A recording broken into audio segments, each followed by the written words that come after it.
Новости Татарстана в субботу вечером на ТНВ. В студии Алексей Калиничев. Здравствуйте. И вот о чем расскажем в выпуске. Навострили лыжи!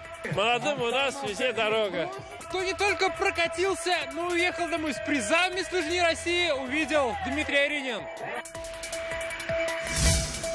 Доверяй, но проверяй. Любой человек на улице может сказать: вот здесь же можно жить. Что ждет аварийный фонд Татарстана в сюжете Александры Севастьяновой. Символ снежный барс нашей республики Татарстан. О том, как и где в Татарстане собираются разводить снежного барса, узнал Рамиль Шайдуллин. Безопасная высота, какая она? Ну вот он едет с этой веревкой. Она весной. Да, а я просто конец тащу, чтобы он не путался в каске. В тонкостях и толщине страховочных тросов и других основах промышленного альпинизма разбирался Эмиль Исламов. Мяч в сетке, игроки на высоте. Эти встречи, они, конечно же, дают общение, дух поднимают. Чемпионат России по баскетболу на колясках. Салават Мухаммадуллин.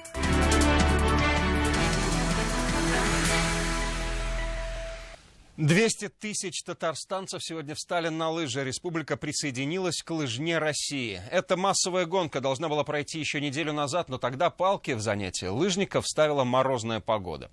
А сегодня пылиться лыжам любители не дали и отправились на зимние старты. Как плавился снег от наплыва лыжников, увидел Дмитрий Аринин. В лыжне России мог поучаствовать практически любой желающий. Было бы здоровье и экипировка. Впрочем, самое главное, нужно было иметь... С таким настроем навострил лыжи и один из старейших участников гонки Юрий Петров. В подобных соревнованиях пенсионер участвует с детства и почти всегда с призовым финишем. Утром встаешь, посмотришь погода, какая погода, и смотришь, как по-старому, шамазом. Тренироваться надо постоянно. 2 раза в день хожу. Такие души прекрасные мотивы встать на лыжню приумножили и мотивирующей речью. Стало ежегодной традицией, когда на уровне Великой России, включая и наш любимый Татарстан, в конце февраля проводить лыжные соревнования. Хорошего настроения, веселых стартов, ну и, само собой, дойти до финиша. Стартовали и добирались до финиша в несколько заходов. Всех участников поделили на тематические гонки. Это и дистанция от символических 2017 метров до внушительных 10 километров. И на лыжне только девушки или сугубо мужчины. Так, в так называемом вип-забеге лучше всех с лыжней и соперниками управился управделами Кабинета министров Сергей Коростелев. Вторым и третьим стали нынешние и бывшие руководители госавтоинспекции. Молодым у нас везде дорога, а старикам у нас везде почет. А у самых молодых участниц после палок еще и кубок победителя в руки взяла начинающая профессиональная лыжница Арина Лисина. Вначале я шла 3-й, 4-й, а потом у меня появились силы, я решила не ждать финиш, и обогнала ее. Сколько раз вы на лыжах катались? Очень много, даже не сосчитаю. Да, кроме одного дня, это наш единственный выходной понедельник. Итак, этот выходной день лыжам посвятили более 20 тысяч казанцев, а по всему Татарстану на лыжню России встали в 10 раз больше участников. Дмитрий Аринин, Марат Саидгараев, ТНВ, Казань.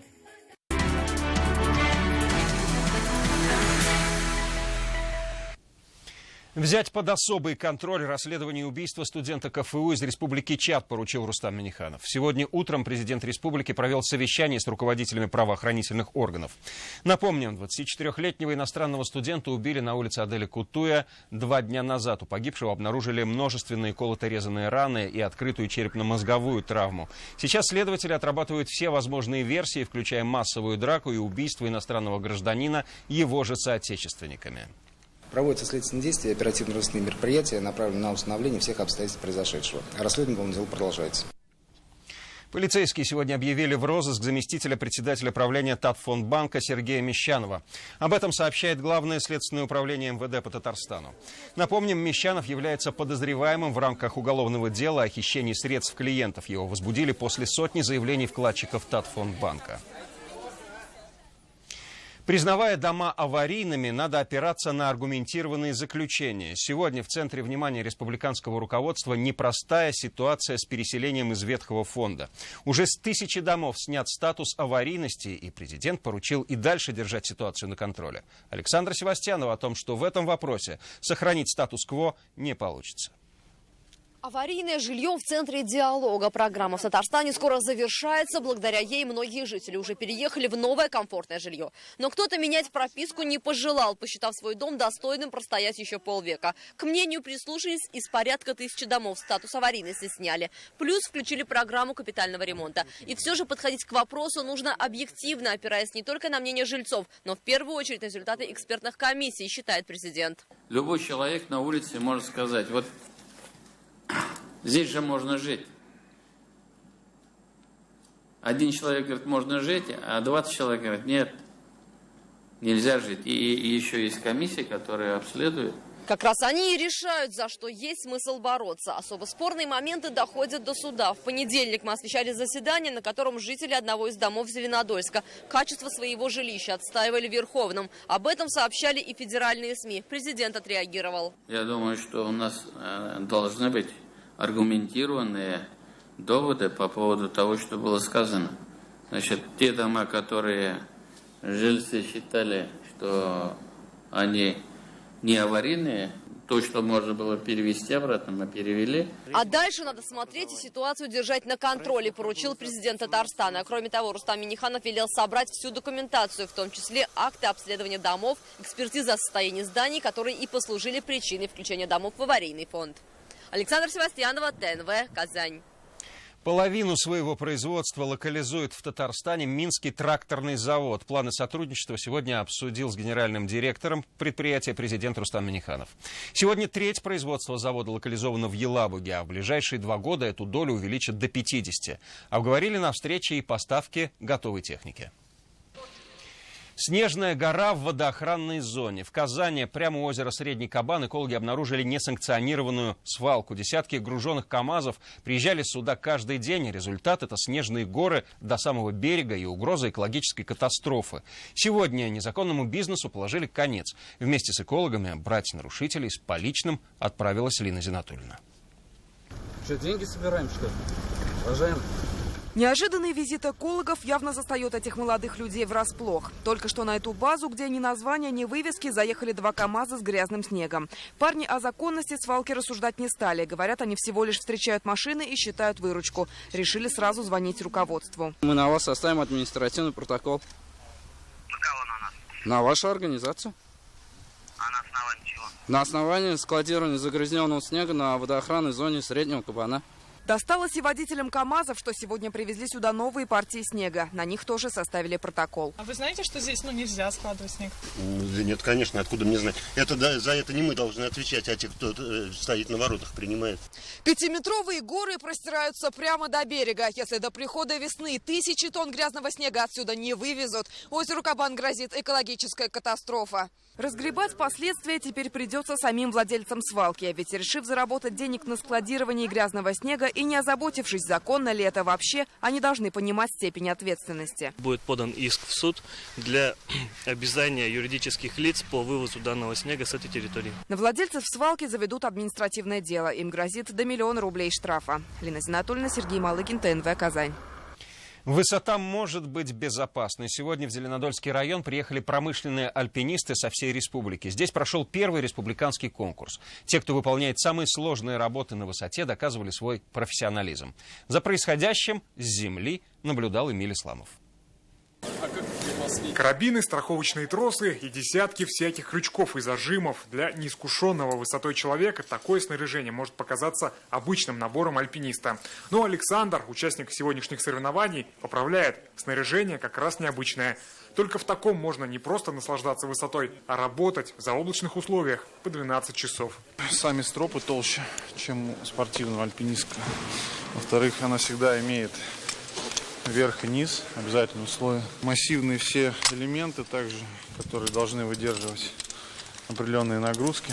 Александр – спасатель, спелеолог и директор учебного центра по Промальпу, только что с поезда. Со своей командой на соревнования прибыли из Москвы. Другие участники, как оказалось, тоже не отстают. Кто-то из промышленных альпинистов с рабочей смены, кто-то со спасательной операции. Поэтому перед участием обязательная медкомиссия и проверка альпинистского снаряжения.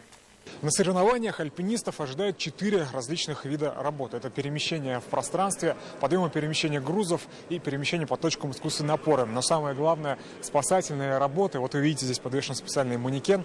Конечно, как говорят альпинисты, встретить сразу все 4 элемента в жизни достаточно тяжело, но на то это и учение. Все эти люди, имея спецификацию спасателей, строителей, техников или электриков, так или иначе связаны с работой на высоте. Поэтому Министерство труда республики и организовало такой конкурс, чтобы опасная профессия альпиниста была как можно безопаснее. Оценка – это нарушение безопасности.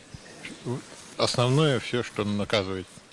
То есть это либо небольшое нарушение просто наказывается баллами, большое нарушение прекращается работа команды и команда снимается с участия. Целью данного конкурса является привлечение внимания работодателей и работников к проблемам обеспечения безопасных условий труда при работе на высоте. Это первый подобный конкурс в практике альпинистов России. Хотя кроме престижного титула победителю почти ничего не полагается, самое главное, что с такими соревнованиями безопасности на высоте станет гораздо больше. Эмиль Исламов, Александр Лобанов, ТНВ, Зеленодольский район. Символично и оптимистично ирбисы или снежные барсы могут поселиться в Татарстане. В Зеленодольском районе экологи планируют создать центр разведения краснокнижных животных. Приживутся ли барсы в неродных им условиях, тем интересовался Рамиль Шайдулин.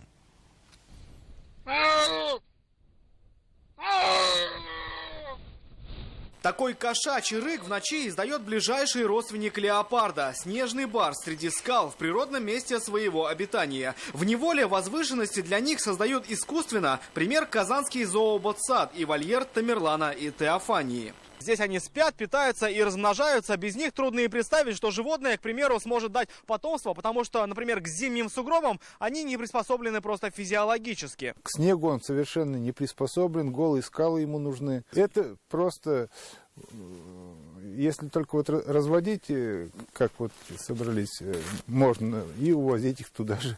Разводить барсов в Татарстане, а потом увозить в Саяно-Шушенский заповедник планируется начать уже с этого года. Идея появилась после визита министра экологии Татарстана в Сочинский национальный парк. Здесь разводят леопардов, но этот опыт применим и к барсам. Среди искусственных скал ирбисы будут расти почти до года, а после отпускаться на волю к скалам природным. И если животные будут жить в неволе, а на свободе, это замечательно было бы. Посмотреть на пару казанских барсов в зооботсад приходят целыми семьями. На публику гордые животные выходят неохотно, но порой свой знаковый силуэт показывает во всем величии. Он похож на леопарда, но только он белый.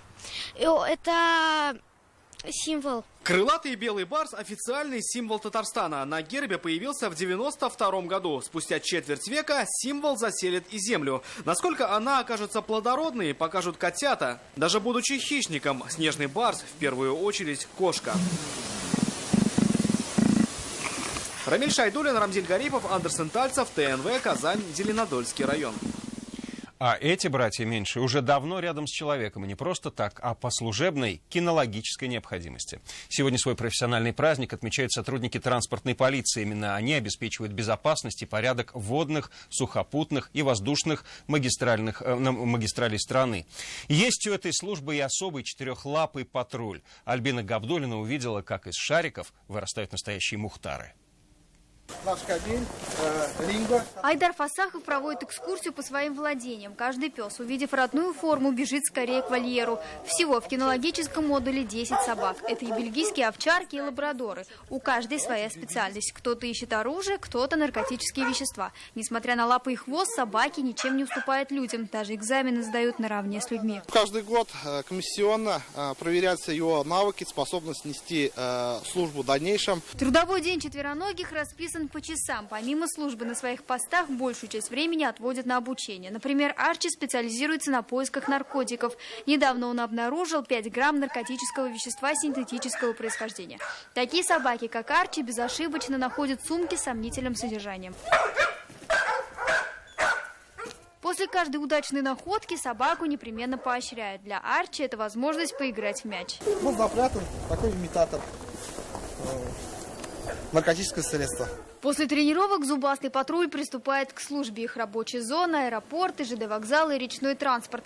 Собаки всегда работают в паре. Один ищет наркотики, другой оружие. На предстоящем чемпионате Кубка Конфедерации эти собаки будут контролировать выезд и въезд в город. К ним на подмогу приедут их собратья по службе из соседних регионов.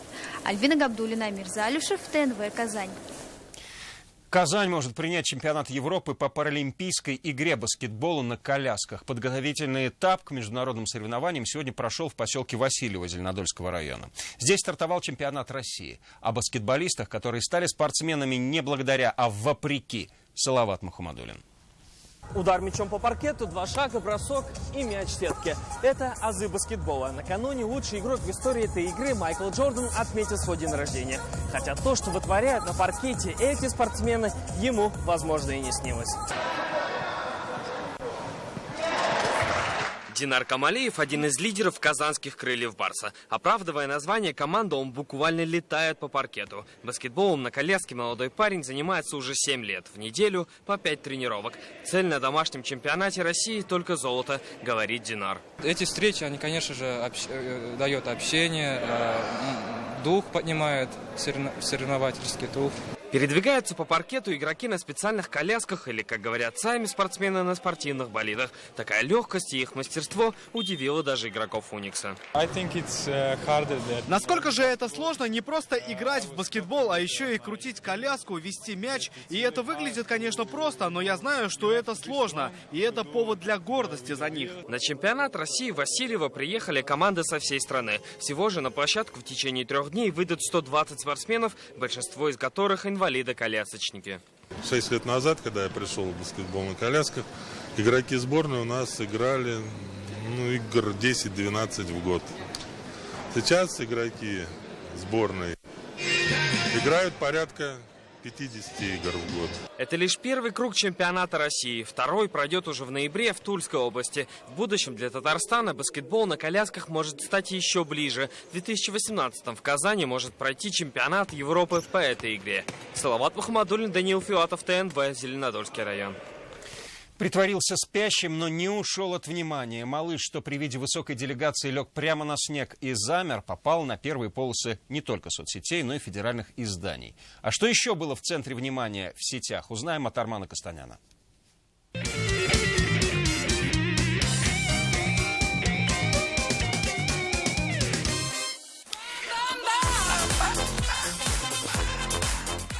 Вот с таким позитивным настроем завершаем неделю. И все уже, наверное, горят желанием узнать, что же было интересного на этой неделе. Интересно? Ладно, давайте начнем. День Святого Валентина прошел 14 февраля. Мемы про этот праздник просто засорили всю нашу новостную ленту. Обязательно влюбленные дарили друг другу валентинки. Кто-то вот такие, а кто-то чуть больше. Кавалеры как могли удивляли своих дам. Одни делали неожиданные сюрпризы, а другие организовывали романтический ужин для своей второй половинки. А вот одна казанская кафешка приготовила акцию для мужчин в честь праздника. Если приведешь свою девушку, то минус 10%. Если приведешь жену, минус 15%. А если сразу обеих, то все бесплатно. Ну, тут два варианта. Либо за деньги идешь в ресторан, но у вас остается все как есть, либо же бесплатно, но это ваш последний совместный вечер. Эта неделя стала, так скажем, звездной для Казани. Звезда сериала «Универ» Арарат Кещян посетил столицу Татарстана. Об этом он сообщил в своем инстаграм и, конечно же, вновь восхитился красотой нашего города. А вот по этой фотке можно понять, что в Казань приехал Джигурда, но, судя по всему, не по своей воле. Перейдем к нашей постоянной рубрике «В сети с президентом».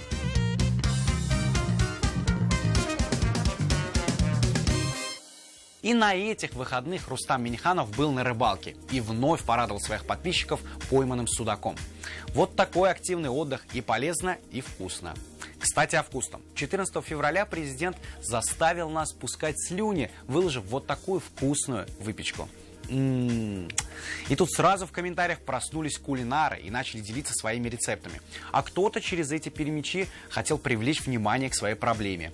Эх, мы тоже хотим жить в своих домах и печь пироги, но Горгаз не дает нам покоя и так далее. А вот после этой фотографии из Сколково в комментариях проснулись юмористы. И пошли шуточки. Труд превратил обезьяну в человека. Это сотрудник Сколково? Деньги идут куда надо. И еще несколько не особо смешных шуток. А вот после следующей фотографии действительно начинаешь задумываться, тем ли делом занимаются инженеры в Сколково. Новость из рубрики «Необъяснимо, но факт». Во время прогулки председателя Госдумы Вячеслава Володина с президентом республики по Старо-Татарской Слободе мальчик притворился спящим на сугробе. Ну, тут сразу несколько вопросов возникает. Во-первых, зачем он лег? Во-вторых, как так получилось, что этого никто не заметил, кроме журналистов, которые выложили затем видео в сеть? Я на солнышке лежу. Дмитрий Анатольевич, как всегда, не отстает от моды. Только вот непонятно от какой. На этот раз на его руке замечены умные часы, которые предназначены для капитанов и рыбаков. Может, конечно, Дмитрий Медведев собрался в далекое плавание, но если нет, то его вкусы очень специфичны. Но мне нравится. Следующая новость красивая. Просто посмотрите фотоподборку лимонного фестиваля во Франции.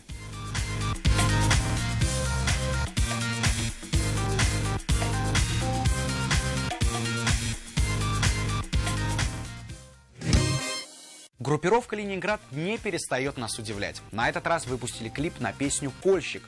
Илья Найшуллер, режиссер фильма «Хардкор», снял данный клип. Фишка в том, что все события происходят в обратном порядке. Получилось очень даже интересно. Собственно, отсюда и почти 4 миллиона просмотров.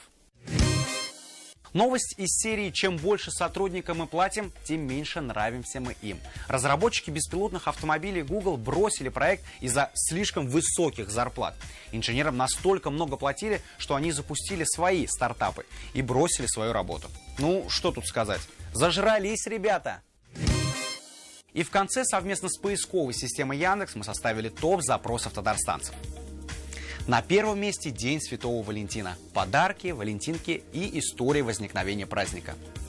Также в топе запросов большое количество спортивных матчей. Но самый интересный – это матч ПСЖ-Барселона.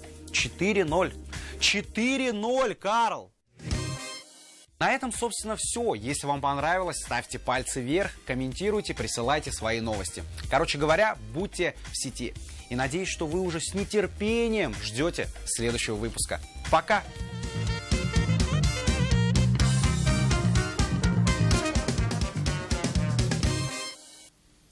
Мне остается напомнить, что все репортажи этого выпуска можно найти на нашем сайте, о деловых новостях прочитать в интернет-газете «Реальное время». Впереди вас ждет прогноз погоды и следующий выпуск новостей в 21:30. До встречи.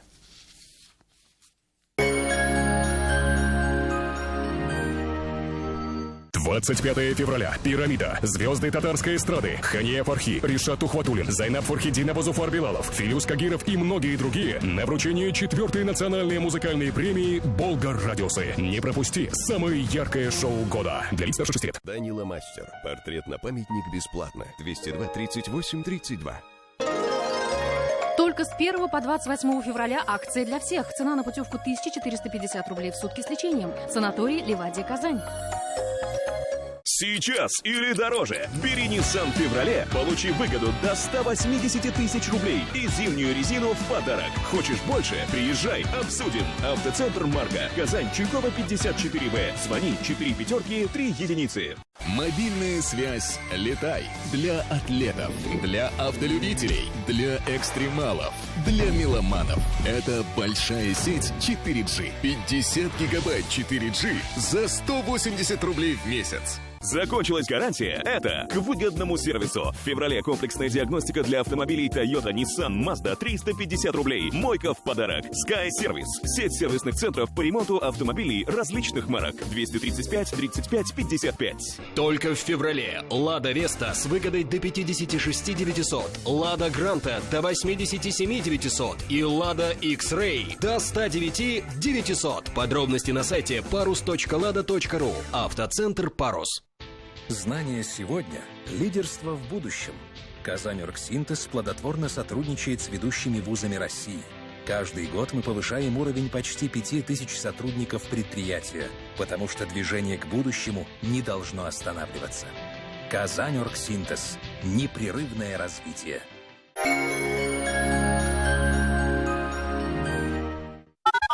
ценопад в санатории Васильевский. Скидки 30% на вторую путевку и подарки на праздничные дни. Питание по системе «Шведский стол». Санаторий Васильевский. 22 66 770. Выгодная ипотека 9,9% на квартиры в жилом комплексе «Гармония», дом 1. Телефон офиса продаж 843 233 0303. Живите в гармонии. Ой, папа, вас мама и тут, и там показывает. Так это Теле7. Все, что в нем есть, все показывают. Маму в телевизоре, наш ужин в духовке. А выходные? И выходные. Так, куда пойдем, в кино или в цирк? На каток. Антенна Теле7. Хорошо, когда мы вместе. В поисках выгодного предложения ипотеки вы обходите много адресов. Заоблачное, высокое, среднее, рыночное. Но если вы ищете низкую ставку, запишите. Выгодная. Банк Аверс. Здесь живет доступная ипотека с государственной поддержкой. Банк Аверс. Доступная ипотека здесь.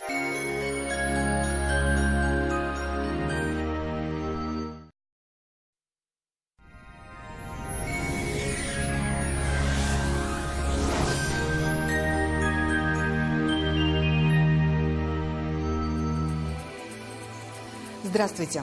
Завтра в Татарстане значительно потеплеет. Подробнее после полезной информации. Боль в суставах и позвоночнике не только ограничивает движение, она ограничивает жизнь. Магнитотерапевтический аппарат «Алмак-01» дает возможность остановить развитие болезни и вернуть суставам былую подвижность. В феврале купите «Алмак-01» по сниженной цене в аптеках города.